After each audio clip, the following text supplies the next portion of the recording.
사람들은 인생의 성공을 꿈꾸며 달려갑니다. 자녀가 잘 되고 사업이 번창하여 경제적으로 어려움이 없고 또 사회적으로 인정받는 그러한 삶을 원합니다. 이제 막 그 성공을 향해 나아가는 분들도 있고 인생의 후반부를 지나며 성공이라는 열매를 거둔 분도 계실 것입니다. 그러나 성공이 꼭 축복이 아닐 수도 있습니다. 너무 젊은 나이에 성공하는 것은 오히려 불행이다라는 말이 있습니다. 성공을 감당할 인격과 이 절제의 훈련이 되지 않았기 때문입니다. 인생은 고난을 통해 인내를 배우게 되는 것이고 또 하나님을 의지하는 법을 익히며 사람과의 소중함을 깨닫도록 하는 그렇게 빚어져 가는 과정인데요. 너무 이른 성공은 이 과정을 단순에 뛰어넘어 버리기 때문입니다. 설익은 열매가 결국 떨어져 버려지는 것처럼 준비되지 않은 성공은 축복이 아니라 오히려 저주가 될 수 있습니다. 이런 성공의 저주는 세상 사람들뿐만 아니라 이 믿는 우리에게도 나타날 수 있습니다. 힘들고 어려울 때 그렇게 간절히 하나님을 찾고 의지하며 이 위기의 순간 그토록 하나님의 도우심을 은혜를 간구하던 사람이 그 소위 말해서 성공하게 되면 문제가 해결되고 이 간절히 원하던 것을 얻게 되면 오히려 믿음이 약해지거나 하나님을 떠나는 경우도 종종 보게 됩니다. 삶이 평안하고 걱정과 근심이 없기에 더 이상 하나님을 찾지도 않고 기도하지도 않습니다. 마치 자신의 능력으로 문제를 해결한 것처럼 착각하며 하나님을 의지하지 않고 하나님의 도움을 간구하지 않습니다. 그래서 시간적으로 여유롭고 경제적으로 풍요롭지만 오히려 섬김에 인색하고 예배를 소홀하게 됩니다. 성공과 안정, 이 평안 그 자체는 하나님께서 우리에게 주시는 축복이지만 그것을 감당할 영적 그릇이 준비되지 않았다면 그 축복은 우리로 하여금 하나님으로부터 멀어지게 만드는 오히려 저주가 되는 것입니다. 그런즉 선줄로 생각하는 자는 넘어질까 조심하라라는 말씀처럼 우리는 성공하였을 때, 축복을 받았을 때 더욱 정신을 차리고 근신하여 깨어 있어야 합니다. 더욱 하나님 앞에 엎드려 기도해야 합니다. 성공 뒤에 내딛는 우리의 첫걸음이 매우 그래서 중요합니다. 느헤미야와 이스라엘 백성들은 이 140년 동안 무너져 방치되어 있던 그 예루살렘 성벽을 단 52일 만에 재건하는 엄청난 큰 성공을 거두었습니다. 성벽 부재로 불안에 떨던 이스라엘 백성들이 군사적으로 심리적으로 안정을 이 성벽을 통해 얻게 되었습니다. 그리고 이 숱한 대적들의 방해에도 불구하고 그 단기간에 성벽을 재건함으로써 하나님의 도우심을 경험하였고 그리하여 신앙의 정체성이 회복되었습니다. 또한 이 폐허로 인해 각박하고 흉흉하였던 인심이 회복되어 서로 돕고 협력하는 가운데 민족성과 공동체성이 다시 회복됩니다. 깨어졌던 일상이 이 제자리를 찾아가고 샬롬이 회복되는 그런 역사의 현장을, 기적의 현장을 경험하였습니다. 단 52일 만에 이 성벽을 재건한 벼락 성공, 그 대성공을 맛본 뒤에 이스라엘 백성들은 어떤 일을 하였을까요? 성벽 재건이라는 이 큰 과업을 마친 후에 가장 먼저 한 일은 성공의 축배를 든 것이 아니었습니다. 이스라엘 백성들은 그 무엇보다도 이 성공의 영광을 하나님께 돌리며 이 모든 일을 하나님께서 하셨음을 믿음으로 고백합니다. 하나님을 전심으로 예배하였습니다. 1절 말씀을 보면 이스라엘 자손이 자기들의 성읍에 거주하였더니 7째 달에 이르러 모든 백성이 일제히 수문 앞 광장에 모여 학사 에스라에게 여호와께서 이스라엘에게 명령하신 모세의 율법책을 가져오기를 청하매. 백성이 모여서 모세의 율법책을 가져오기를 청하였습니다. 이 말씀을 자세히 보면 모든 백성이 일제히 모였는데요. 2절 말씀은 그들이 남자나 여자나 알아들을 만한 모든 사람이라고 알려줍니다. 학사 에스라가 혹은 이 느헤미야가 레위인들이 제사장들이 모이라고 명령한 것이 아니고요. 백성들이 모세의 율법의 책을 가져오기를 청하며 자발적으로 모였던 것입니다. 이 무엇을 위해 모였냐 하면 말씀을 보면 모세의 율법책을 가져오기를 청하여 하나님의 말씀을 듣기 위하여 온 백성이 이 수문에 모였습니다. 이 수문 앞 광장은 이 서울에 있는 광화문 광장과 같은 곳으로 이 많은 사람들이 모이던 그런 장소입니다. 그곳에 모인 이유가 축제를 하기 위해서, 월드컵 응원하기 위해서, 시위하기 위해 모인 것이 아니라 하나님의 말씀을 듣기 위해서 남녀노소, 말씀을 알아들을 만한 모든 사람들이 모였던 것입니다. 하나님을 예배하기 위해 백성들이 중심이 되어 모였습니다. 1절 말씀을 다시 보면 모든 백성이 일제히 수문 앞 광장에 모였다라고 하는데요. 여기서 이 일제히라는 말의 원어의 뜻은 마치 한 사람처럼이라는 뜻입니다. 수많은 백성들이 마치 한 사람처럼, 다시 말해 한 마음이 되어서 모였던 것입니다. 하나님의 말씀을 듣기 위한 그 거룩한 열망에 사로잡혀 하나님을 예배하는데 남녀노소 할 것 없이 모두가 한 마음이 되어 이 말씀 사경회를, 부흥회를 요청하며 온 세대 연합 예배를 열었던 것입니다. 그런데 놀라운 사실은 이들이 모여서 잠깐 한두 시간 말씀을 듣고 예배한 것이 아닙니다. 3절 말씀을 보면 새벽부터 정오까지라고 되어 있는데요. 대략 6시간 동안 율법책에 귀를 기울였습니다. 하나님의 말씀을 들었습니다. 하나라도 놓칠까 집중해서 즐겁게 들었던 것입니다. 오늘 만약 제가 설교를 1시간 넘게 했는데도 끝나지 않는다고 하면 어떤 일이 일어날까요? 특별히 부어진 하나님의 은혜를 깊이 묵상하며 눈을 감고 계시거나 아니면 강렬한 무언의 눈빛을 저에게 계속 보내시는 분들이 아마 있을지도 모르겠습니다. 그런데 이스라엘 백성들은 무려 6시간 동안 그냥 수동적으로 들려오는 말을 들은 것이 아니고요. 단 한 구절도 놓치지 않겠다는 그런 마음으로 온 신경을 집중해서 하나님의 말씀을 들었습니다. 어떻게 이런 일이 가능했을까요? 먼저는 성령의 강권적인, 주권적인 역사입니다. 하나님께서 하신 일입니다. 성령님께서 그들의 심령 가운데 말씀에 대한 사모함을 주셔서 기쁨으로 반응할 수 있었던 것입니다. 성령 하나님께서 그들의 마음 가운데 조명, 이 빛을 비추어 주셨기에 말씀을 깨닫게 해주셨기에 생명의 말씀을, 능력의 말씀을 경험하였던 것입니다. 그래서 6시간이 마치 6분처럼 느껴지는 그런 은혜를 경험하였던 것입니다.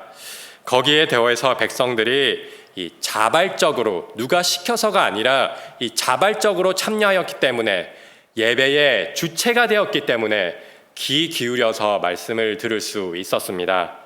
누군가 시켜서 억지로 하는 일은 10분도 하기가 정말 힘듭니다. 마지못해 일을 하여도 그 일이 손에 잡히지 않고 집중하기가 어렵습니다. 하지만 내가 정말 그 간절히 원하던 일을 하면 밤을 새워도 피곤한지 모르고 즐겁게 하게 됩니다. 이스라엘 백성들이 하나님의 말씀을 즐거운 마음으로 들을 수 있었던 것도 바로 그 하나님의 말씀을 듣고 하나님을 예배하는 것이 그 무엇보다도 소중하고 또 간절하게 여겼기 때문입니다. 말씀을 읽고 듣는 것, 하나님을 예배하는 것이 견뎌야 하는 의무가 아니라 하나님의 잔치의 자리에 참여하는 그런 특권이었기 때문입니다. 그래서 이 학사 에스라에게 여호와께서 이스라엘에게 명령하신 모세의 율법책을 가져오기를 백성들이 청하여서 새벽부터 정오까지 6시간 동안 하나님의 말씀에 귀 기울여 들을 수 있었던 것입니다. 숨은 광장에 모인 이 이스라엘 백성들이 장시간 말씀에 귀 기울일 수 있었던 또 다른 이유는 그들이 예배를 구경하거나 방관하지 않고 적극적으로 참여하였기 때문입니다. 5절과 6절 말씀입니다. 에스라가 모든 백성 위에 서서 그들 목전에 책을 펴니 책을 펼 때에 모든 백성이 일어서니라. 에스라가 위대하신 하나님 여호와를 송축하며 모든 백성이 손을 들고 아멘 아멘 하고 응답하고 몸을 굽혀 얼굴을 땅에 대고 여호와께 경배하니라. 아멘. 에스라가 하나님의 말씀을 읽기 위해 율법책을 펼쳤을 때 온 백성이 그 자리에서 일어났습니다. 이것은 하나님의 말씀에 대한 경외를 뜻합니다. 그리고 에스라가 하나님을 송축하며 찬양할 때 모든 백성이 손을 들었는데 이것은 하나님의 도우심을 간구하고 하나님께 나의 인생을 맡긴다는 그런 표현입니다. 그리고 아멘, 아멘 외치며 말씀에 전적으로 동의하고 순복함을 표현하였습니다. 그뿐만 아니라 이 몸을 굽혀 얼굴을 땅에 대는 것은 경배와 겸손의 의미를 그렇게 하나님께 예배를 올려드렸음을 보여주는 모습입니다.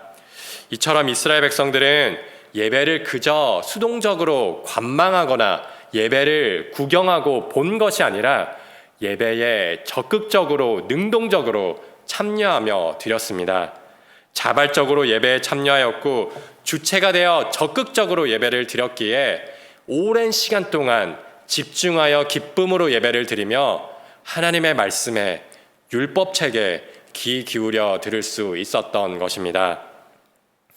우리 성문교회가 이 지난 2주 동안 영가족 새해 신약 완독 챌린지를 통해 우리도 말씀의 광장에 모이는 시간을 가졌습니다.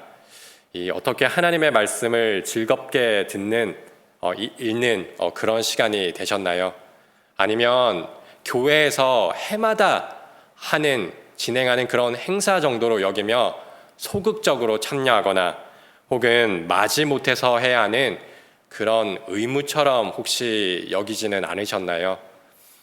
이스라엘 백성이 자발적으로 모여 한 마음으로 말씀을 듣고 하나님을 적극적으로 예배하였던 것처럼 그러한 사모함이, 그러한 열망이 우리 가운데 회복되길 소망합니다.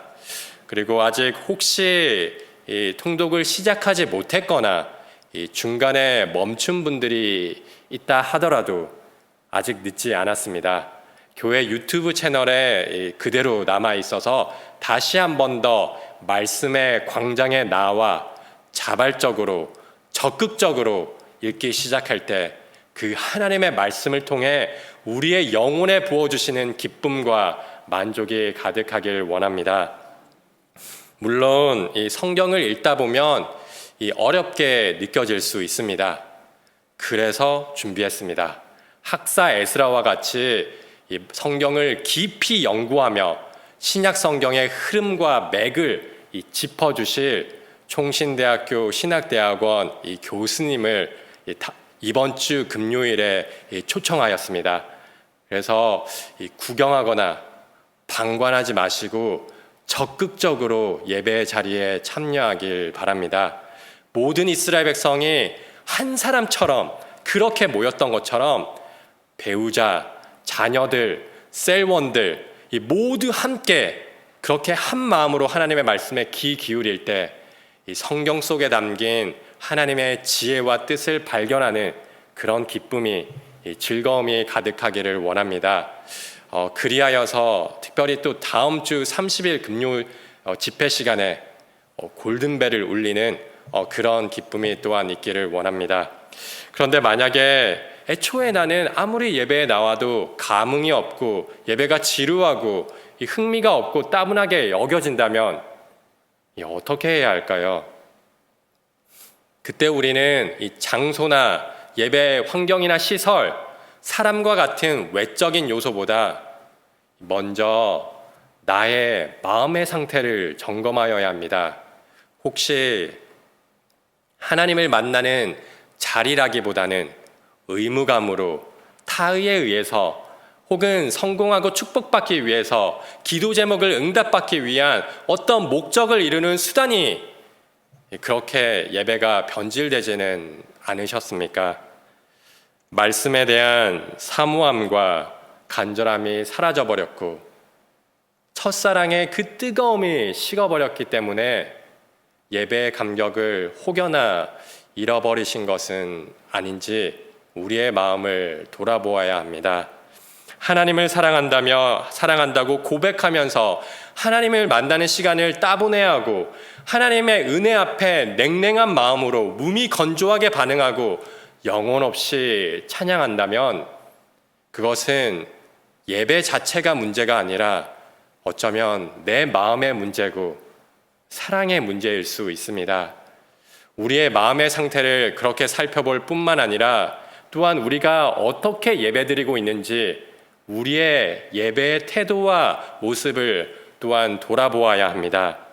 수동적으로 예배를 구경하듯이 아니면 예배에 적극적으로 참여하고 있는지 우리의 모습을 보아야 합니다. 예배가 익숙하고 언제든지 드릴 수 있다는 이유로 안일하게 무감각하게 몸이 건조하게 그렇게 반응한다면 하나님께서 부어주시는 은혜를 누릴 수 없습니다. 선교지나 이 아프리카나 중국과 북한 지하교회 성도들이 정말 몇 시간이고 기쁨으로 예배할 수 있는 이유는 결코 환경이 좋아서가 아닙니다. 하나님을 향한 그 뜨거운 마음, 사모함과 갈급함이 있기 때문입니다. 하나님을 뜨거운 마음으로 적극적으로 그 사랑을 표현하며 예배에 참여하기 때문입니다. 이스라엘 백성들이 모두 다 자리에서 일어나 손을 들고 아멘으로 말씀에 화답하며 또한 몸을 굽혀 얼굴을 땅에 대며 하나님께 예배하며 그렇게 예배의 주체가 되었던 것처럼 다윗이 기쁨을 주체할 수 없어서 하나님 앞에 뛰놀며 춤을 추었던 것처럼 우리의 예배도 그런 모습이 되어야 합니다. 우리의 예배도 그런 적극적인 모습이 회복되어야 합니다. 예배는 그저 참고 견뎌야 하는 고행의 시간이 아닙니다. 우리나라 선수가 월드컵에서 골을 넣으면 모두가 환호하고 기쁨에 얼싸안고 춤을 추는 것처럼 하나님께서 우리를 위해서 행하신 그 구원의 큰 일, 그 놀라운 십자가에 가슴이 벅차고 가슴이 뜨거워져서 기쁨이 터져 나오는 그런 감사의 고백과 찬양이 바로 예배의 참된 모습입니다. 마음을 다하고 뜻을 다하고 힘을 다하여 우리의 전부를 드리는 하나님을 경외하는 그런 예배의 역동성이 적극성이 회복되어야 합니다. 이사야 43장 21절 말씀은 이 백성을 나를 위하여 지었나니 나를 찬송하게 함이라 라고 기록하고 있습니다. 그리고 웨스트민스터 소요리 문답 이 제1항은 사람의 제일 되는 목적에 대하여 하나님을 영화롭게 하고 영원토록 하나님을 즐거워하는 것이라고 가르쳐주고 있습니다. 우리의 인생의 궁극적인 목표는 성공이 아닙니다. 우리의 목표는 하나님을 영화롭게 하고 하나님을 즐거워하는 바로 예배인 것입니다. 그 예배는 힘들고 어려울 때 내가 하나님을 필요할 때만 드리는 것이 아니라 오히려 잘 되었을 때, 평안할 때, 큰 성공을 거두었을 때, 걱정 근심이 없을 때 더욱 힘써 하나님을 예배해야 합니다. 왜냐하면 예배는 내가 무엇을 얻기 위해서 드리는 것이 아니라 하나님을 사랑하기 때문에 베풀어 주신 은혜가 너무나도 감사하기 때문에 드리는 것이기 때문입니다. 이스라엘 백성은 단 52일 만에 성벽을 재건하는 큰 성공을 거두었지만 자신들이 이룬 이 업적과 성과에 도취되어 먹고 마시는 축제를 먼저 버리지 않았습니다. 그들은 그 무엇보다도 가장 앞서 하나님을 예배하였습니다. 이 모든 일에 하나님의 도우심이며 또한 은혜임을 알았기 때문입니다. 나쁠 때도 좋을 때도 어떤 때이든지 하나님을 예배하는 것이 바로 신앙의 핵심입니다. 특별히 성공의 영광을 하나님께 돌리며 이 모든 일을 하나님께서 하셨습니다라고 고백하는 자들이 바로 예수님을 따르는 제자들이며 성도입니다. 따라서 다른 어떤 것에 혹여라도 우리가 성공하였다 하더라도 예배에 실패하였다고 한다면 다 실패한 것입니다. 다른 어떤 것을 내가 다 가졌다 하더라도 하나님을 잃어버린다면 다 잃어버린 것입니다. 모든 상황 속에서 힘을 다하여 하나님을 기뻐하고 전심으로 예배하는 그런 예배자들이 되시기를 간절히 소망합니다. 성공 뒤에 내딛는 우리의 이 첫걸음은 그 무엇보다도 먼저 이 예배가 되어야 합니다. 성공의 영광을 하나님께 돌리며 이 모든 일을 하나님께서 하셨음을 믿음으로 고백하며 감사해야 합니다. 다시 말해 우리의 성공의 열매를 내가 취하는 것이 아니라 하나님을 더욱 사랑하는 데 사용하여야 합니다. 그러면 그 다음 걸음은 무엇일까요? 그것은 하나님께서 주신 성공의 열매를 다른 사람들과 이웃들과 나누는 것입니다. 받은 은혜를 이웃들에게 내가 속한 공동체에게 흘려보내는 것입니다. 오늘 본문은 예배가 이 개인의 감동에서 끝나지 않고 그 말씀에 대한 깊은 이해가 회개로, 기쁨으로, 그리고 나눔으로 이어지는 그런 은혜의 흐름을 보여줍니다. 7절 말씀을 보면 레위 사람들의 이름이 열거된 후에 레위 사람들은 이 백성이 제자리에 서 있는 동안 그들에게 율법을 깨닫게 하였는데 라고 기록하고 있고요. 이어서 8절 말씀을 보면 하나님의 율법책을 낭독하고 그 뜻을 해석하여 백성에게 그 낭독하는 것을 다 깨닫게 하니라 라고 말씀합니다. 이 4절에서 에스라가 서 있던 나무 강단, 이 강대상과 같은 그 좌우에 13명이 서서 말씀을 큰 소리로 전하였습니다. 그러면 이스라엘 백성들 군데군데에서 레위 사람들이 그 말씀을 다시 큰 소리로 전하였습니다. 이 당시 이스라엘 백성들이 모인 숫자가 대략 3만 명에서 5만 명 정도로 추정되는데요. 그 많은 사람들에게 말씀을 전달하기 위해서 군데군데 사람들이 있었던 것입니다. 그런데 그들은 단순히 말씀을 그대로 반복해서 전달한 것이 아니라 그 뜻을 해석했다고 말합니다. 이는 말씀을 통역했다는 의미입니다. 구약 성경은 히브리어로 기록되었는데 이스라엘 백성들은 이 70년이라는 바벨론 포로 생활을 거치면서 히브리어가 더 이상 그들의 일상의 언어가 아니게 되어버린 것입니다. 예루살렘 귀환 후에 이 바벨론의 공용어였던 아람어를 더 많이 사용하여 히브리 성경을 이해하는 데 어려움이 있었던 것입니다. 그래서 학사 에스라가 히브리어 성경을 읽으면 레위 사람들이 그것을 백성들이 이해할 수 있는 아람어로 통역하여 주었던 것입니다. 레위인들은 자기들이 말씀을 이해한다고 해서 그것을 독점하지 않았습니다. 예배의 은혜를 자신들만 누리지 않았습니다. 자신들이 재능을, 하나님이 주신 은사를 나누고 섬기는 데 사용하였습니다. 그렇게 은혜를 흘려보낼 때 모든 백성들이 하나님의 말씀을 깨닫는 그런 놀라운 성령의 역사가 일어났던 것입니다. 9절 말씀을 보면 백성이 율법의 말씀을 듣고 다 울었다라고 기록하고 있습니다. 말씀을 듣는 가운데 죄를 깨닫고 그 죄를 슬퍼하고 애통하는 회개의 역사가 일어났던 것입니다. 참된 예배에는 언제나 회개가 있습니다. 부흥의 역사가 있는 곳에는 어김없이 단 하나도 예외가 없이 회개의 역사가 있습니다. 그러나 예배는 단순히 회개하는 데에서 멈추지 않습니다. 죄를 단지 슬퍼하는 것에서 끝나지 않습니다. 그래서 9절에서 느헤미야와 에스라, 레위 사람들은 백성에게 이렇게 선포합니다. 오늘은 너희 하나님 여호와의 성일이니 슬퍼하지 말며 울지 말라라고 말합니다. 그리고 10절과 11절에서도 반복적으로 주의 성일이니 근심하지 말라라고 명령합니다.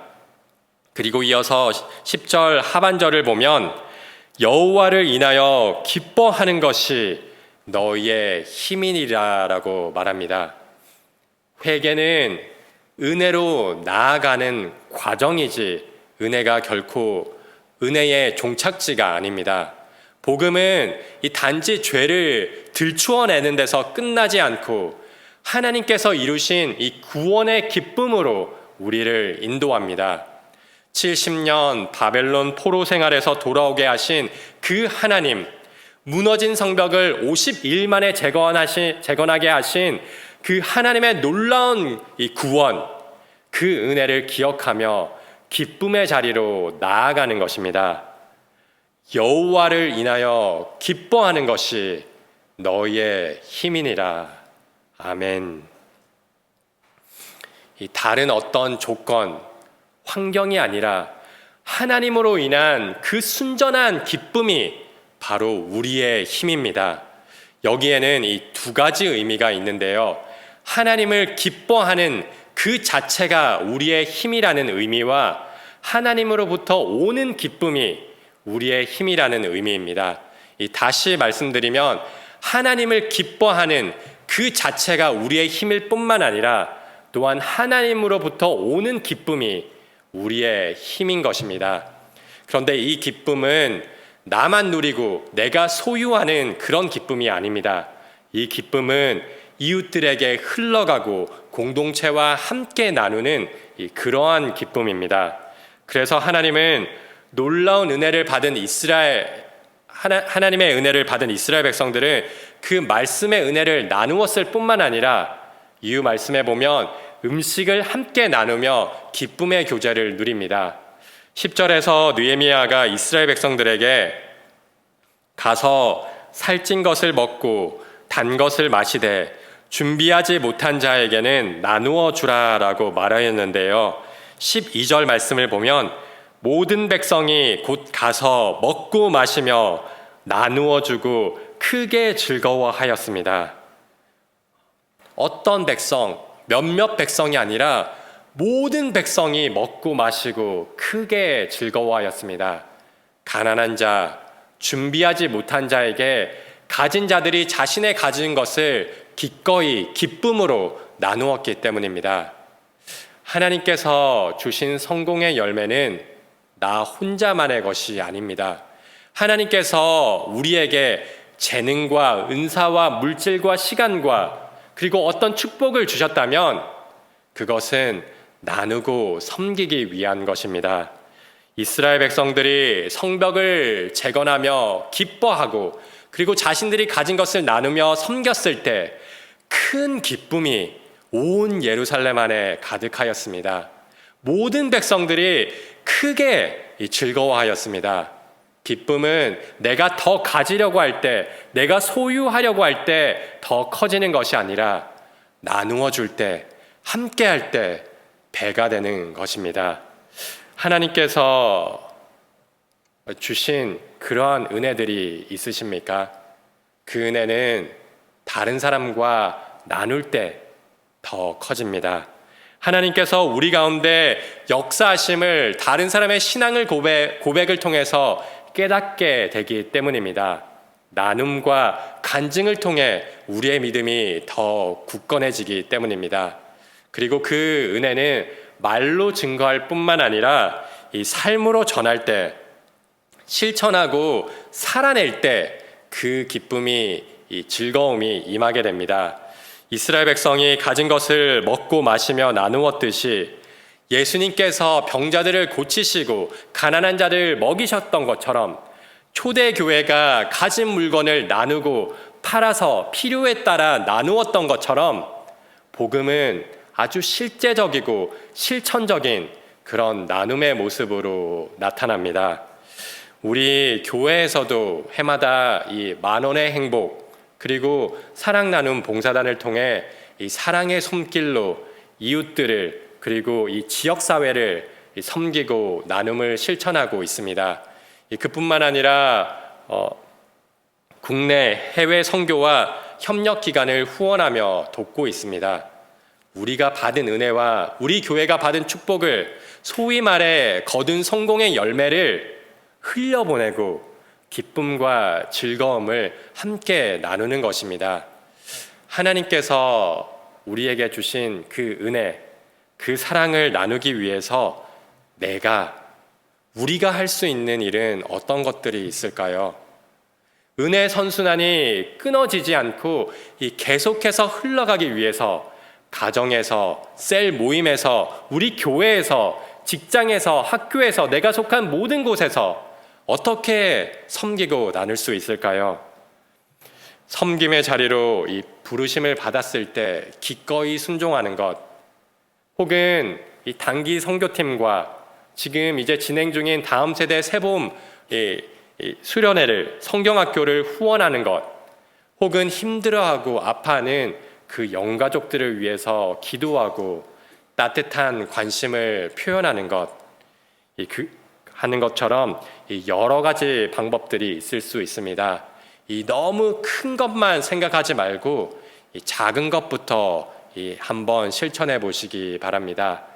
지극히 작은 자에게 한 것이 곧 내게 한 것이라고 예수님께서 말씀하신 것처럼 제자의 이름으로 냉수 한 그릇이라도 주는 자에게 상이 있을 것이라고 하신 그 말씀을 기억하며 작은 섬김을 통해 기쁨을 흘려보내시기를 원합니다. 우리 인생에 있어서 중요한 것은 성공하는 것이 아닙니다. 왜냐하면 성공은 우리 인생의 종착점이 아니라 오히려 출발점이기 때문입니다. 따라서 하나님께서 우리에게 성공을 주셨다면, 축복을 주셨다면, 재능과 특별한 은사를 주셨다면 그 뒤에 내딛는 첫걸음이 매우 중요합니다. 그뿐만 아니라 성공을 위해 살아가는 현재의 모습이 바로 또한 내일의 우리의 모습이 되기 때문에 우리는 지금 이 순간 하나님 앞에서 살아가는 그러한 모습이 되어야 합니다. 따라서 우리는 모든 상황 속에서 그 무엇보다도 하나님을 예배하는 삶을 살아야 합니다.